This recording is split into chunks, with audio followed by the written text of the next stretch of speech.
Hello, this is Mark Tooley, president of the Institute on Religion and Democracy in Washington, D.C., and editor of Providence Magazine, with the pleasure of speaking to British historian Jonathan Healey, the author of two important newish books, one from several years ago called The Blazing World, about British political and military tumult in the 1600s, the centerpiece of which was the English Civil War. His brand new book is called Blood in Winter, which focuses on, I suppose, the months before the outbreak of the English Civil War. So, Jonathan, thank you so much for agreeing to this conversation. Thank you very much for having me on. Now, there are those, and I had someone tweet this at me just yesterday, who said basically everything in Anglo-American politics somehow or another traces back to the English Civil War. Uh, is that an exaggeration, or is there some truth to it?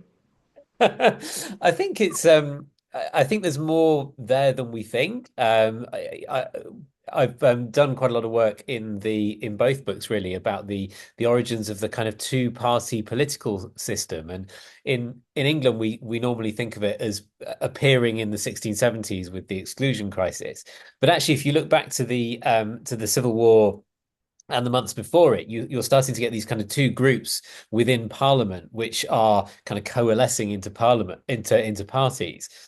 So that sort of goes back to then as well. And you could argue that the idea of kind of different political cultures, which are kind of bundles of ideology, economic interests, and just sort of general cultural dislike for the other side, are both things which appear in the 17th century very much. Now, for those listening who have very little information about events of the 1600s, you have King Charles I, who has a concept of a more royal supremacy and would prefer not to deal with Parliament. And then you have the Ascendant Parliament, which is full of Puritans with very different religious and political ideas who want to assert the powers of Parliament as elected by the electorate. Why are they at odds with each other? Well, I mean, there's a number of reasons, and a lot of it comes down to problems with the state, and the state being very badly funded. It's very short of money. One of the main things that the state is supposed to do in the 17th century is it's supposed to run a successful military, and military spending takes up the vast majority of what the state is expected to do. But the cost of war and the cost of weapons and the cost of provisioning for armies has risen very, very significantly in that period. And what's not developed along with that is the kind of tax system to pay for that. So there's these arguments about whether the king or the crown can raise money without going to Parliament, or whether the crown has to go to Parliament, because in the English common law tradition, you're not supposed to take money from people without getting their consent, and their consent is given through their representatives in Parliament. So we're almost literally talking about no taxation without representation. And at the same time, there's this kind of unfinished business around the Reformation, whereby England had broken with Rome in the 1500s, but there were those who thought that kind of break had gone far enough, and that there had been plenty of kind of reform of the liturgy and styles of worship, and there were others who thought that it should go much further. And the Puritans broadly are people who thought that that the reform of the church should go further. So there's a debate over that, and that kind of intermeshes with these arguments about tax and about the liberties of the subject as well, because the crown, not only are they taxing people, they're also imprisoning people without trial for not paying their taxes. So those two sets of factors kind of, as I say, sort of intermesh, and that creates this difference between the crown and Parliament. Many of the people in Parliament being sort of broadly reformist, broadly kind of what we would call Puritan in terms of their religious outlook. And again, it's a broad generalization, but the Puritan Parliament is more middle class, more focused on the cities and the merchants as opposed to the royalist forces. Yeah, I mean, definitely more focused on the cities. I mean, London itself is a real kind of powerhouse for religious reform. And within the context of London, you've got a kind of city oligarchy who are basically kind of Presbyterian. They don't believe that bishops should be part of the church, but they're still quite kind of they're still quite conservative in a way, and that they don't want to give too much power to independent congregations. Whereas at the same time in London, you have the development of these independent congregations, sort of Baptists, eventually Quakers in the 1650s. And more sort of radical independent groups, and between them those groups are more common in the cities. They're more common among the sort of middle sort of people, the kind of wealthy farmers or the merchants or the city kind of shopkeepers, those kind of people. um, and they kind of form this sort of parliamentarian coalition, which then splits hugely once parliamentarians have actually won the Civil War. Whereas royalists tended to be more kind of rural, landowning, and usually what we would call Episcopalian. They tended to believe very strongly in the power of the bishops. I mean, even within that, there are these kind of nuances because there are arguments about whether bishops come from divine right or whether they come from sort of human invention, and what sort of powers the bishops should have. But yeah, that's a kind of broad. That's a fair summary, I think, of the broad picture. And here in America, we're celebrating Thanksgiving this week, which is instigated by tradition by the Pilgrim Fathers who were separatists who left England in 1620. So the separatists or Congregationalists, they later emerge as a major force in Britain with, of course, Oliver Cromwell.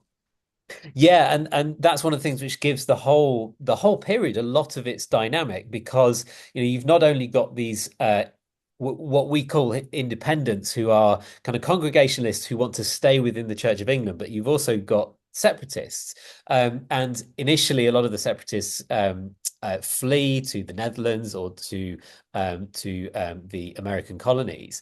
But then in the 1640s, they kind of flourish, particularly in London, and particularly in the parliamentarian army, and that kind of creates a real sense of kind of unease amongst a lot of more traditionalist English people, and that actually helps kind of build up royalism. Because one of the things I was really trying to understand in both of the books actually is, what's the ideology behind royalism? Why do people support a crown which is trying to tax people without giving them a say in government, and is kind of got this kind of very sort of traditionalist, restrictive form of religion. And I think in a lot of cases, what's happening is that the flourishing of the smaller independent and separatist sects is causing a lot of unease, and people who are kind of temperamentally quite conservative then kind of flock to the monarchy, because that's the thing which is going to protect the old ways. And then you have someone like Oliver Cromwell, who's an absolutely fascinating, very divisive figure. And he's he's unusual, I think, in some ways, because he's not very constitutionally minded, but he has this kind of passionate desire to protect the independents and the separatists, and that then drives his attitudes towards the monarchy and eventually towards Parliament. And the theological differences, broadly speaking, the Puritans and their allies are more Calvinist, obviously, and the Royalists are more Arminian. They reject predestination and are more little c Catholic. Yeah, I think that's true. And the royalists are more they're more invested in the sort of beauty of holiness. They want to have a more kind of ceremonial form of worship. I mean, one of the biggest projects that Charles I gets involved in is rebuilding St. Paul's Cathedral. Of course, St. Paul's Cathedral eventually burnt down in the 1660s, but in the 1630s it was being very kind of, very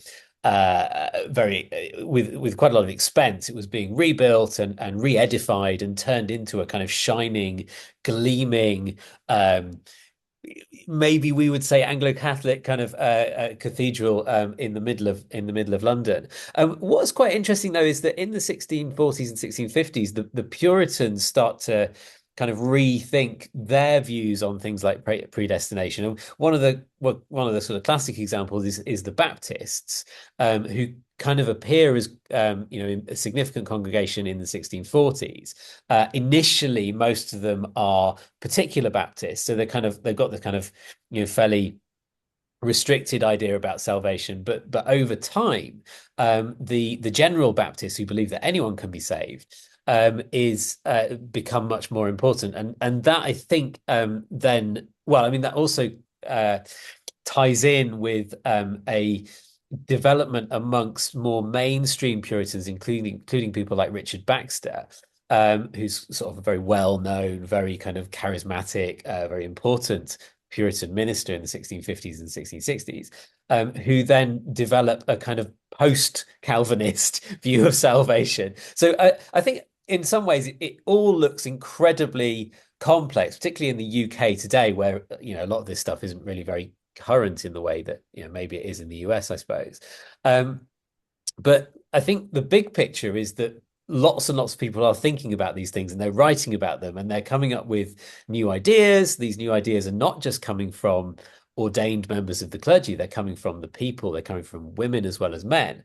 And that gives the kind of cultural landscape a real dynamism in this period because people are prepared to say what they think about what for them is the biggest issue in the world, which is how should we organize the church and how do people gain salvation?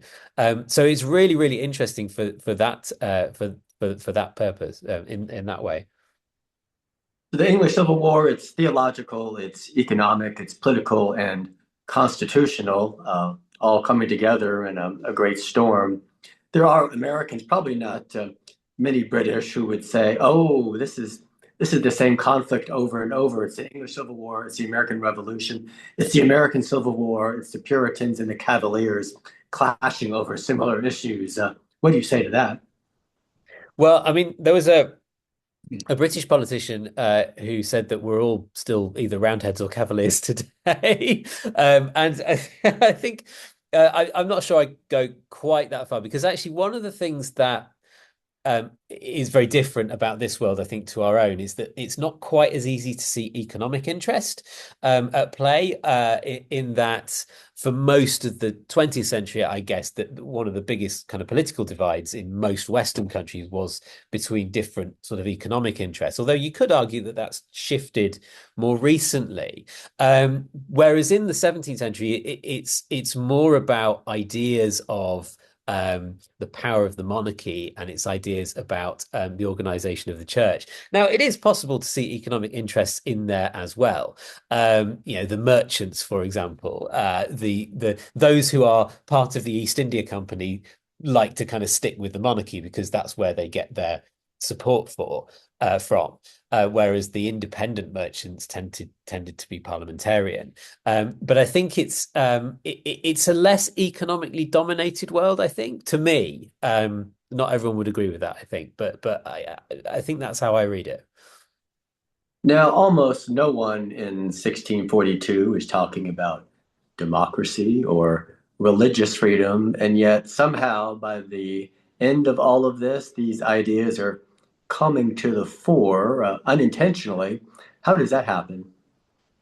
I mean, there are people talking about democracy, but it's always a bad word.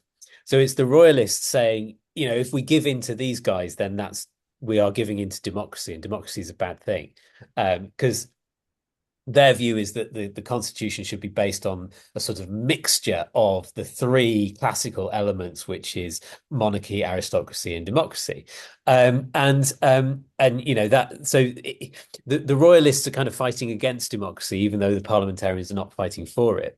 But by the end of the Civil War period, you are starting to get really interesting views on the parliamentarian side about not necessarily democracy as we would see it, because it's almost always men who are voting. It's all the idea that women could vote is not really considered by many at this point. There's one or two. But you're getting to a point where a lot of the parliamentarians are sort of looking at the the outcome of the Civil War, and they're sort of thinking, well, we've won, but where are our freedoms and where's our protection from tyranny? And why are the taxes still so high? And why are these kind of soldiers tyrannizing over us? And why don't we have religious freedom? So they're thinking, well, what can we do to ensure that? Well, Parliament has been sitting now for 7, 8 years. That's not a legitimate way of running the government. What we should do is we should reform so that Parliament can only sit for a period of time, and more people should get to vote, because that's a check and a balance on Parliament. So it's sort of, those ideas come out of, I think, the idea that Parliament can be just as tyrannical as the king. And Parliament has to be restricted by something else. And one of the things which can restrict Parliament is regular elections. The other, and this is really interesting in an English context, because we kind of try this in the 1640s and 1650s, and then we decide not to do it, and we've never done it since, which is the idea of basically written concepts, written freedoms, written liberties, which are written down as part of the Constitution, which cannot be changed by Parliament. So essentially, a kind of written constitution, if you like. And that's the other thing that gets suggested at this point. But of course, most countries around the world now have a significant element of a written constitution. The UK is one of the few countries which doesn't. So there's that, and intertwining with that, you've got this kind of question of protecting the sort of small independent congregations, the separatist congregations. The Royalists were not going to do it. A lot of the parliamentarians were not going to do it because they were kind of quite strict Presbyterians. But a group within the parliamentarian army, including people like Oliver Cromwell, were able to say, well, actually, we should protect these small religious groups, and that's where those ideas come from. And it's arguably the longest lasting consequence of the Civil War and the Republic, is that England became a pluralist, admittedly Protestant for most of the period, but it became a pluralist religious society in a way that most other countries weren't. Winston Churchill said the American Civil War was the most unavoidable conflict in history. The English Civil War, could it have been avoided, or were the forces such that it was going to happen no matter what? Well, I think probably a majority of historians would argue that Charles I made enough mistakes to mean that it happened because of his messing things up. I do like to I like to exonerate him a little bit, in the sense that I think the hand that was dealt to the country in that period was very, very tough. And that comes down to longer term structural things like the growth of London, the problems with state finance. But it is very, very possible, if you're going through, to see a number of moments where you think, well, it really could have been avoided at that point. And certainly the idea of a civil war followed by a Republican revolution and a regicide in which the king is put on trial and executed is, I mean, that has to have been one of the least likely outcomes. Although, interestingly enough, from the very beginning, that's exactly what Charles I said was going to happen. People sort of thought he was being a bit dramatic. So yeah, it's sort of a bit of both, really, I think. Obviously, Oliver Cromwell is the major figure force who emerges from the Civil War, but there are other interesting and important figures who aren't big figures in the war, but emerge later afterwards. John Milton, of course, John Locke, Lord Shaftesbury. These figures helped to shape Britain after the Civil War, with repercussions that we still live with today. Yes, and it is a great period. It's a very vibrant period in English ideas, and it's not just ideas about philosophy or religion. It's ideas about the economy.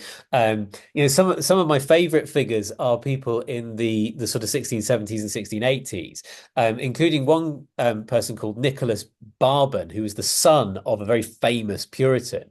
And they started to make arguments about economic progress. And they sort of started to say, well, rather than just sort of always looking back and thinking about how things have always been, we need to think about how they should be and how we can, improve the efficiency of the economy. And Barban is one of a small number of people who very controversially at the time, because it contradicts quite a lot of Christian teaching in the 17th century, argue that people being greedy, being covetous, wanting to get more material goods is good for the economy because it makes people work harder and it makes people spend more money. And these are very, very interesting ideas in the context of the 17th century. And as I say, it sort of comes out of this very vibrant culture where there's a lot more literacy. The country is getting wealthier.